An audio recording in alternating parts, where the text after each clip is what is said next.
అందరికీ నమస్కారాలండి. మీకు అందరికీ తెలిసిందే, గత 3 రోజుల నుంచి తుఫాను ఇటు చెన్నై, అదేవిధంగా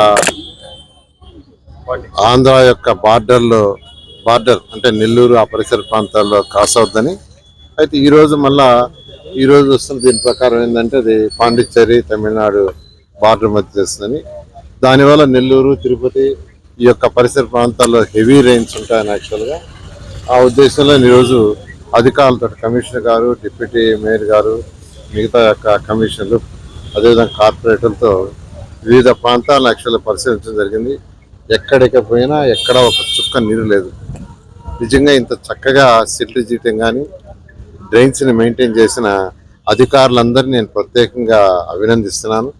ఎందుకంటే 2024లో ప్రభుత్వం రాగానే ముఖ్యమంత్రి గారు ఫస్ట్ నాకు ఇచ్చిన అసైన్మెంట్ ఏంటంటే ఇమ్మీడియట్గా ఇది జూన్ నెల వచ్చింది, వర్షాలు వచ్చే లోపల రాష్ట్రంలో సిల్ట్ తీయించని ఒక ఆదేశించారు. ఫస్ట్ వర్క్ దాని మీదే ఒక 150 కోట్ల రాష్ట్రంలోని మున్సిపాలిటీస్ కూడా ఫండ్స్ ఇచ్చి సిల్ట్ స్పెషల్ డ్రైవ్ చేశాం.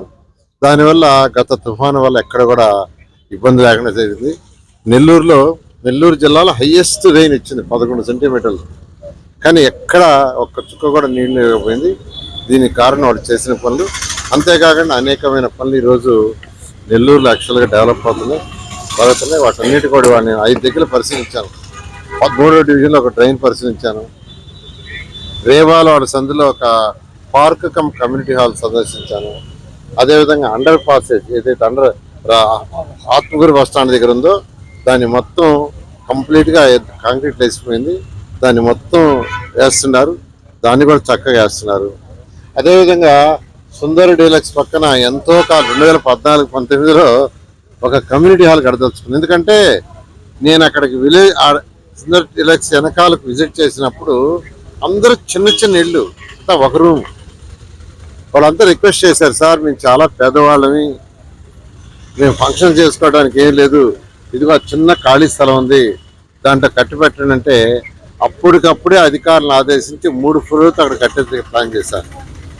గ్రౌండ్ ఫ్లోర్ పుట్టింగ్స్ అయిపోయి ప్రింట్ బీమ్ అయిపోయి కాలమ్స్ కూడా రైట్ చేస్తున్నారు.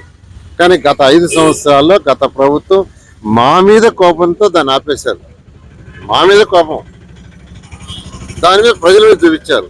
అది ప్రజాపరిపాలన కాదు. ప్రజాపరిపాలన అంటే ప్రజలకు ఏది అవసరమో అది చేయాలా, అది అవసరం. అక్కడంతా చాలా చిన్నవాళ్ళు, చిన్నవాళ్ళు అంటే ఒక్క రూమ్లోనే 2 కుటుంబాలు 3 కుటుంబాలు ఉన్నాయి. అలాంటి ఏరియా అది. యాక్చువల్గా ఒక స్లమ్మే, అంటే కరెక్ట్గా చెప్పాలంటే అన్డెవలప్డ్ స్లమ్. అలాంటి వాళ్ళకి ఖచ్చితంగా ఒక కమ్యూనిటీ హాల్ కావాలంటే చిన్న స్థలం ఉంటే చేసాం. దాన్ని వాడు మళ్ళా ప్రభుత్వ రంగాన్ని ఆదేశించాను. గ్రౌండ్ ఫ్లోర్ యాక్చువల్ స్లాబ్ లెవెల్కి వచ్చింది.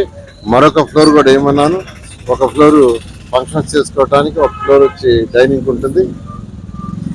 ఈ విధంగా ఈరోజు నెల్లూరులో అనేకమైన పనులు జరుగుతున్నాయి. నేను ప్రజలు ఒకటే కోరుకునేది, నెల్లూరు కార్పొరేషన్ పనులు నెల్లూరు టౌన్లో కాకుండా రూరల్లో కూడా ఎంతో వేగవంతంగా జరుగుతున్నాయి. 54 డివిజన్లలో నేను ఒకటే ప్రజలు కొద్దిగా ఓపిక పట్టండి.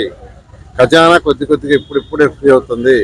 ముఖ్యమంత్రి గారు ఇప్పుడిప్పుడే యాక్చువల్గా తనకున్న అపార అనుభవంతో ఖజానాని కాస్త నింపేదానికి ప్రయత్నిస్తున్నారు. అన్ని పనులు చేస్తాం. అదేవిధంగా రాష్ట్రంలో ఉన్న 123 మున్సిపాలిటీస్లో కూడా ఇదే విధంగా ఈరోజు నెల్లూరులో జరిగినట్టే అన్ని దగ్గర పనులు జరుగుతున్నాయి. కాబట్టి నేను ప్రజలు ఒక్కటే కొద్దిగా ఓపిక పట్టమని రిక్వెస్ట్ చేస్తాను. మధ్యలో తమ సొంత నియోజకవర్గం అయినటువంటి నెల్లూరు నగర నియోజకవర్గంలో ఈరోజు ఈ తుఫాను రీత్యా అసలు ఎలా ఉంది, ఏ విధంగా ఉంది, ట్రైన్స్ అన్ని కరెక్ట్గా ఉన్నాయా లేదా, ఈ మధ్య జరిగిన అభివృద్ధి పనుల వల్ల అన్ని సక్రంగా పోతున్నాయా లేదా అని పరిశీలన నిమిత్తం ఈరోజు వివిధ ప్రాంతాలు పరిశీలించడం జరిగింది. నిజంగా నెల్లూరు నగరంలో గడిచిన అనేక సంవత్సరాల్లో ఎప్పుడూ లేని విధంగా, ఎప్పుడూ జరగని విధంగా ఈరోజు నెల్లూరు నగరం అన్ని రకాలుగా అభివృద్ధి చెందుతూ ఉంది. ఎంత పెద్ద తుఫాన్లు వచ్చినా ఎక్కడ చిన్నపాటి ఇబ్బంది లేకుండా ఇప్పుడు ఈరోజు మనం ఇక్కడ ఉన్నాం. అమరావతి హోటల్ సందు నాకు తెలిసి నాకు 51 సంవత్సరాల్లో నాకు తెలిసినప్పటి నుంచి మోకాట్లో నీళ్లుండే, చిన్నపాటి వర్షం వచ్చిన బ్రహ్మాండంగా ఒక్క చుక్క నీరు లేదు.